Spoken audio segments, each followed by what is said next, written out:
बिस्मिल्लाहिर्रहमानिर्रहीम। अस्सलाम वालेकुम स्टूडेंट्स। लास्ट चैप्टर में फर्स्ट ईयर को पढ़ा रही थी इस्लामियत लाजमी का। उसमें कुछ आयात आपको दी गई थी जिनका आपने तर्जुमा और तशरीह देखनी थी। अब ये हमारे पास है इन्नस वलाता, 8वें नंबर पे, पिछली आपने याद कर ली होंगी। ये 8वें नंबर पे है इन्नस वलाता तन्हा अनिल फहशाई वल मुनकर। इन्ना बेशक, इन्ना जो है इसको हम कहते हैं ये वो लफ्ज़ है जो अपने बाद आने वाले इसम को हमेशा ज़बर देता है। आप देखें नमाज, सलात हम नमाज को कहते हैं, इसके ऊपर ज़बर आ गया, ये इन्ना की वजह से है। इन्ना सलाता बेशक नमाज, तन्हा रोकती है, अन से, अल-फहशाई फहाशी से, वल मुनकरी और बुरी बातों से। बेशक नमाज हमें बुराई और बेहयाई की बातों से रोकती है। इसका मीनिंग क्या हुआ? इन्ना सलाता बेशक नमाज, तन्हा रोकती है, अनिल फहशाई फहाशी से, वल मुनकर और बुरी बातों से।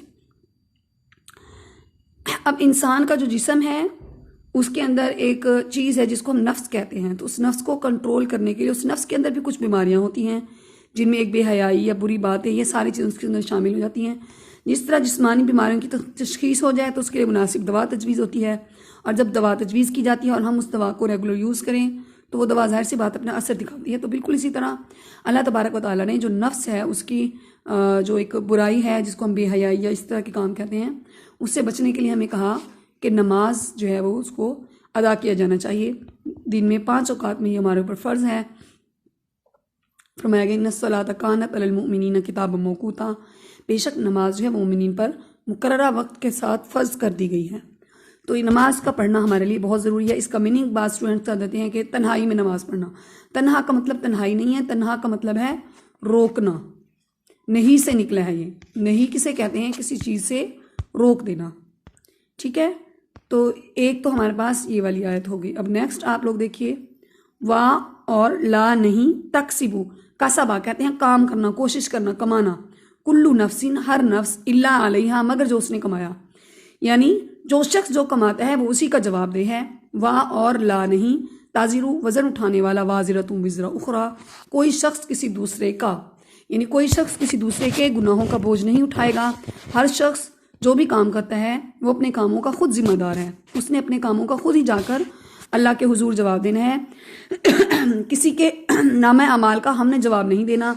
अगर हमारे नामा अमाल में अच्छाइयाँ हैं तो वो हमें मिलेंगी, अगर हमारे नामा अमाल में बुराइयाँ हैं तो उसकी जज़ा भी हमें मिलेगी। कुरान पाक की आयत है, मन यअमल मिस्क़ाल ज़र्रतिन खैरन यरा, तुम में से कोई एक राई के बराबर भी अगर नेकी करेगा तो वो उसकी लिख ली जाएगी।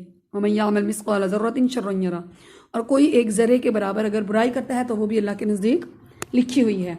और फिर अल्लाह ने ये भी कहा कि मैं इन नेकियों का वज़न करूँगा। ये नहीं कहा कि इन नेकियों को गिनूंगा, बल्कि क्या फरमाया, इन नेकियों का वज़न करूँगा। तो जो भी शख्स गुनाह करता है वो उसके ज़िम्मे है, वो अपना बोझ खुद उठाएगा। और इसी तरह जो शख्स कोई अच्छाई कर रहा है तो वो उसके ज़िम्मे है। वला और नहीं, तकसिबू कमाई, कुल्लु नफ्सिन इल्ला अलैहा, हर शख्स के पास उसके गुनाहों का बोझ। वला तज़िरु वाज़िरतुम विज़रा उख़रा, हर बोझ उठाने वाला अपना बोझ खुद उठाएगा। यानी जो शख्स जो भी काम कर रहा है वो अपने अमाल का जवाबदेह है, कोई दूसरा शख्स उसके अमाल का जवाबदेह नहीं है। नेक्स्ट है इन्नल्लाह, ये फिर वही हरूफ मैंने बताया वो जो अपने बाद आने वाले इसम को ज़बर देते हैं। ठीक है, तो जब इन्ना आया तो इसलिए अपने बाद इसम आया था, अल्लाह उस पर ज़बर दिया।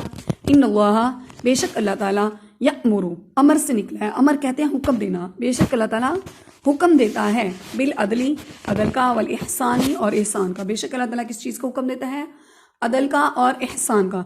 अदल कहते हैं किसी भी चीज़ को 2 बराबर हिस्सों में तकसीम कर देना, इंसाफ के साथ तकसीम कर देना। एहसान क्या है? मुरव्वत और नेकी में इंसाफ से ज़्यादा किसी शख्स को दे देना। और ये वो आयत है जो कि हज़रत उमर बिन अब्दुल अजीज़ रहमतुल्लाह अलैह ने खुतबा जुमा में शामिल फरमाई थी, और ये आज तक जुमा के खुतबा के अंदर ये आयत पढ़ाई जा रही है। इन्नल्लाह यअमुरु बिल अदली वल एहसान, बेशक अल्लाह ताला तुम्हें हुक्म देता है अदल का और एहसान का। जहाँ पर मामला 2 लोगों के मसले को सॉल्व करने का है वहाँ हमें अदल से काम लेना है। और अगर कहीं हमारे ऊपर बात आ गई है तो हमें चाहिए कि हम अपने हक को थोड़ा सा छोड़ के दूसरे के साथ भलाई का इरादा करें। तो अल्लाह तबारक व तआला इस चीज़ को बहुत ज़्यादा पसंद करते हैं, और अल्लाह की सिफ़ात में से एक है एहसान करना भी और अदल करना भी। तो अल्लाह ताला को हर उस शख्स से बहुत मोहब्बत है जो उसकी सिफ़ात का लिहाज करते हुए उन चीज़ों को अपनाए। नेक्स्ट आयत सूरतुल हुजरात की है, आयत नंबर 9 है हमारे पास। इन्ना बेशक नहनु नज़्ज़लना, हमने नाजिल किया अज़्ज़िक्रा, इस जिक्र को, व इन्ना लहू लहाफिज़ून, और हम ही इसकी हिफाजत करने वाले हैं। इस आयत को तो आप लोग अरबी में ही याद कर लें, और आप भले ना लगाएं, इसको अरबी में भी याद कर लें और इसका तर्जमा भी याद कर लें कि यकीनन हमने खुद उतारी है नसीहत और हम खुद ही इसके निगहबान हैं। इन्ना नहनु नज़्ज़लना ज़िक्रा, बेशक हमने इस जिक्र को नाजिल किया, व इन्ना लहू लहाफिज़ून, और हम खुद ही इसके निगहबान हैं। हमने खुद ये नसीहत उतारी और हम खुद ही इसकी हिफाजत करने वाले हैं। तो यहाँ पर ये चीज़ जो आपको क्लास में लेक्चर्स के दौरान बताया गया था, कुरान के मोजज़ात में से एक मोजा क्या है कि अल्लाह की वो किताब है जो कि महफूज है। तो ये इसी वजह से महफूज है क्योंकि अल्लाह ने इसकी हिफाजत का जिम्मा खुद लिया। और अल्लाह तबारक व तआला ने ये भी फरमाया ला यातिहिल बातिलु मिन बैनि यदैहि वला मिन खल्फी, यानी इसके आगे से ना कोई बात दाखिल होगी, कोई गलत बात, और ना ही इसके पीछे से, यानी कहीं से भी कोई गलत बात जो है वो इसके अंदर दाखिल नहीं हो सकेगी। इसलिए 1400 साल गुजरने के बावजूद इसके हुरूफ के अंदर, इसके आयात के अंदर, किसी चीज़ के अंदर किसी किस्म की कोई तब्दीली जो है वो आज तक नहीं मिली। ठीक हो गया।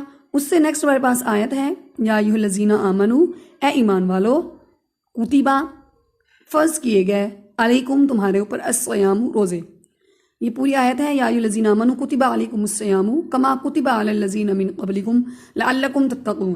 तो ये जब आप रोज़े का चैप्टर पढ़ेंगी, फर्स्ट चैप्टर में जो आप लोग पढ़ रही थी, आपने जो है तौहीद पढ़ा था, आपने रिसालत पढ़ा था, आपने आखरत पढ़ा था, तो वो जो आपने पढ़े थे वो सारे, उसके बाद आपने जो है नेक्स्ट चैप्टर में आप जब अरकान इस्लाम पढ़ेंगी तो उसमें आप एक सौम का चैप्टर पढ़ेंगी, सौम हम रोज़े को कहते हैं।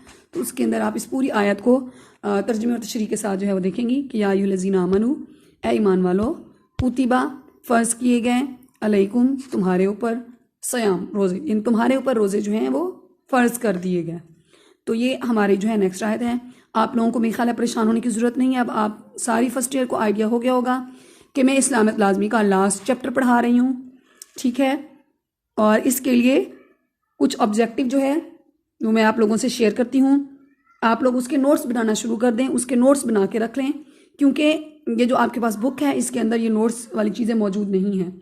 जब आपके कॉलेज दोबारा से ओपन होंगे तो ये मैं ऑब्जेक्टिव का आप लोगों से आते साथ ही टेस्ट लूँगी।